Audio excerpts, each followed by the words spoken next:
quantos americanos precisam ser mortos para que respondamos não esperando 100 deles por um dos nossos, talvez 1000, e imediatamente. 2 soldados americanos e um intérprete foram mortos na Síria.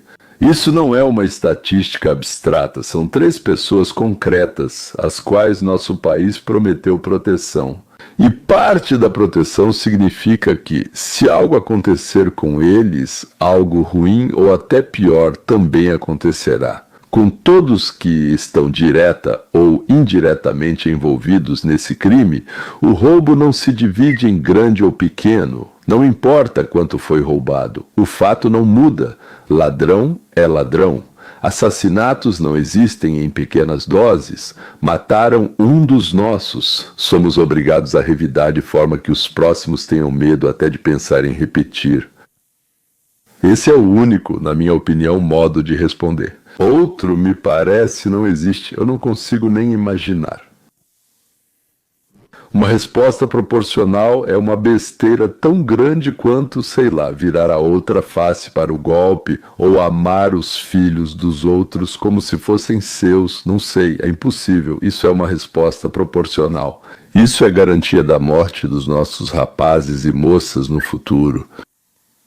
Se você quer saber em que a doutrina Trump é diferente do que a América fazia no passado, prometendo que se acontecer isso, então aquilo e coisas do tipo, e não fazia nada ou tentava responder de forma politicamente correta e proporcional, como se dissesse: nosso cidadão vale o mesmo que o seu terrorista e nem um centavo a mais.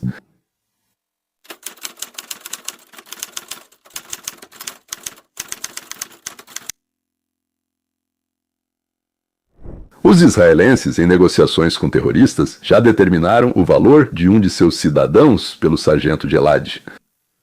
Foram libertos 1027 árabes da prisão, e a partir desse momento, a taxa de troca de um israelense foi estabelecida. Por cada judeu morto, Israel tinha o direito moral de matar 1027 habitantes árabes dos países vizinhos. Eles comemoraram a destruição das Torres Gêmeas em Nova York e a morte de 3.000 pessoas. Os Estados Unidos, até Trump, ainda não calculavam o valor de um americano. Sinceramente, não sei se devo contar os judeus americanos pelo valor dos israelenses, por exemplo, ou criar alguma nova fórmula.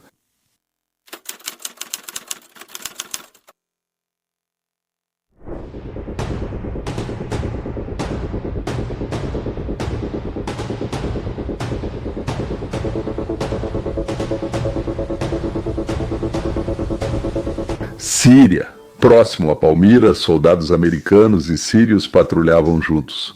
A versão do Pentágono. Foi uma emboscada feita por um membro armado do Estado Islâmico do Iraque e da Síria, que já era suspeito há muito tempo de ter visões extremistas, mas mesmo assim não foi demitido da polícia local. E ele estava com uma arma que havia sido oficialmente entregue a ele pela liderança síria da Síria. É quase impossível distinguir a olho nu quem é aliado e quem é inimigo. As mesmas unidades podem, ao mesmo tempo, cooperar conosco em uma área e lutar contra nossos parceiros em outra área. Os inimigos são sempre os remanescentes do Estado Islâmico, as milícias xiitas pró-Irã e os supostos guerrilheiros enviados pela Turquia, que lutam contra os curdos, aliados dos Estados Unidos da América.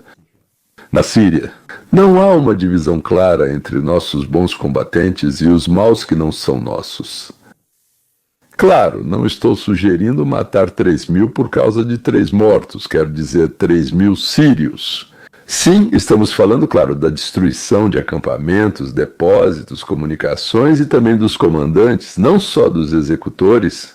O mundo inteiro deve saber, se vocês tocarem nos nossos, automaticamente receberão um ataque contra toda a sua infraestrutura e contra todos que os ajudam.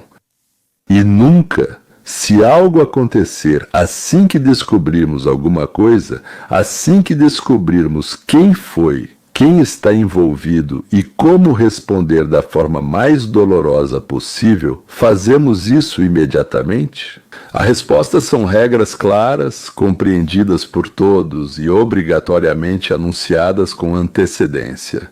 Em alguns minutos, nós chegaremos à questão mais dolorosa. Onde está a linha entre o medo justo da punição e uma escalada sem sentido? E a chave para essa questão é, como eu já disse, regras claras e anunciadas com antecedência.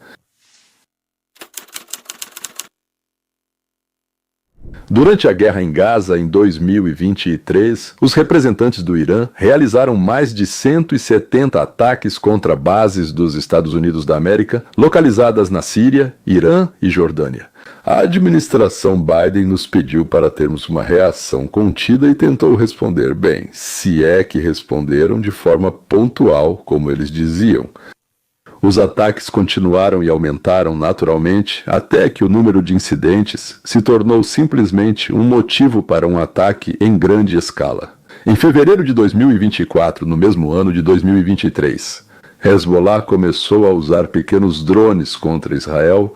Os Estados Unidos da América tentaram exigir a moderação de Israel. Hezbollah sentiu, como nos foi dito, uma janela de oportunidade e passou a usar drones já carregando mísseis. E agora os ataques já são contra alvos sérios dentro de Israel, incluindo um ataque a um grande aeróstato Tal Shamaim. Pela experiência, entendemos que o mundo só respeita aqueles que atacam imediatamente e com muita força. Quando somos atacados, a ideia de não irritar muito quem nos ataca leva a novas destruições e mortes. É preciso imediatamente quebrar a mão que tentou nos atacar. A resposta deve ser 100 para 1 ou 1000 para 1, e isso não é escalada. Isso deve obrigatoriamente se tornar a regra do nosso comportamento. Muito em breve chegaremos à conclusão de como deve ser a nova doutrina americana de punição, porque não é uma doutrina de simples resposta, é uma doutrina de punição. Ou seja, uma resposta absolutamente desequilibrada, não balanceada e desproporcional, de forma alguma proporcional, a única resposta correta ao inimigo e ao assassino.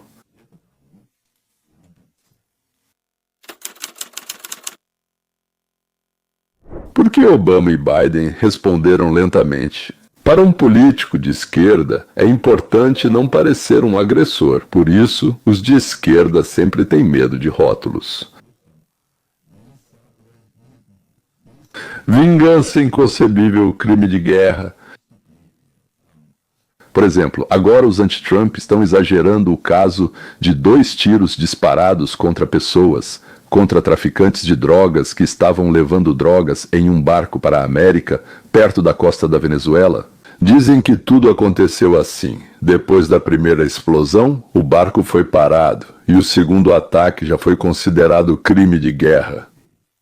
A hesitação e a exigência de proporcionalidade beneficiam aqueles que têm medo não do inimigo, mas do preço. Escalada, ou seja, queda de popularidade, escândalo internacional próprio, acusações de adversários políticos de racismo e, Deus me livre, de islamofobia.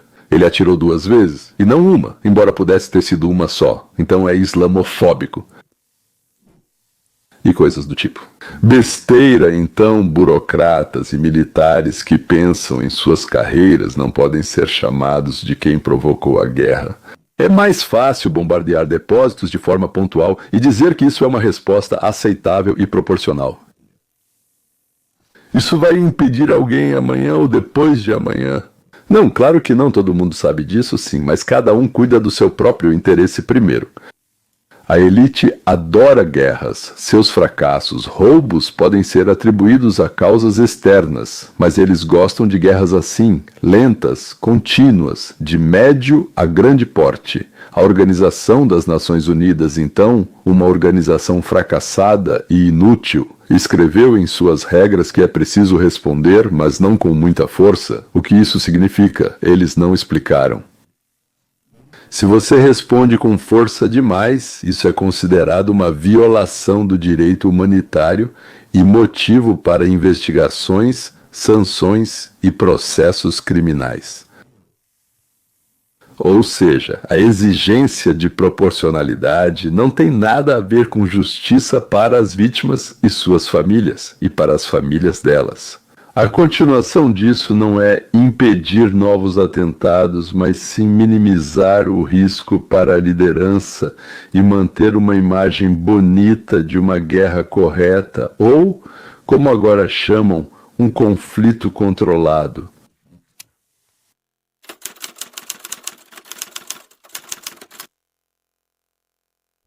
A guerra não termina quando dizemos palavras bonitas e corretas sobre a paz, mas sim quando o inimigo cria uma associação simples na cabeça. Mexer com eles sai caro.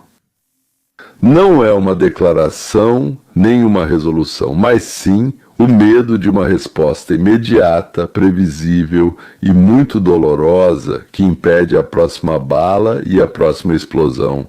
Senhoras e senhores, quando a resposta vem sempre, quando ela é absolutamente desproporcional, o inimigo começa a pensar em atacar como um ato suicida. E não só o próprio homem, mas também todos aqueles que de alguma forma estão envolvidos no crime contra nossos soldados, nossos cidadãos. Não haverá pequenos golpes precisos. O jogo para nossos inimigos deve deixar de ser vantajoso, as apostas devem se tornar altas demais para que eles queiram se envolver nisso. Na verdade, guerras prolongadas começam com muitos pequenos episódios, assim como com respostas equivalentes e equilibradas. Uma resposta catastrófica não provoca uma guerra, todos sabem que isso é uma resposta. Todos devem ser avisados com antecedência de qual é a nossa linha vermelha. Não são 100 mortos, nem a explosão de um avião, mas sim a morte de qualquer americano pelas mãos de um assassino intencional que deseja o mal à América. Continuação. Nesse ambiente, as guerras se tornam caras demais para os agressores e caras demais para aqueles que querem lucrar com esse sangue.